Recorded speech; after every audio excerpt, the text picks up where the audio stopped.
માંડવી પંથકમાં એલસીબીએ જુગારનો દરોડો પાડી 6 આરોપીને જુગાર રમતા પકડી પાડી તેમની પાસેથી રોકડ રકમ સહિતનો મુદ્દામાલ કબજે કર્યો.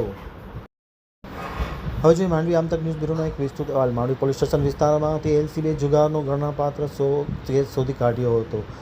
ખેંગાર વલુ શંગાર અવિન બાબુલાલ પટણી, પોપટ ઉર્ફે પપ્પુ ફકીરા પટણી, વાલજી શામજી સંગાર, ભરત છગન પટણી અને અલી મામન જુમા શમેજાને પકડી પાડી તેમની પાસેથી 27,600 રોકડા, મોબાઈલ નંગ 6 કિંમત ₹25,500 અને 80,000ના મોટરસાઇકલ નંગ 4 કબજે કરી ધોરણસરની કાર્યવાહી હાથ ધરી છે.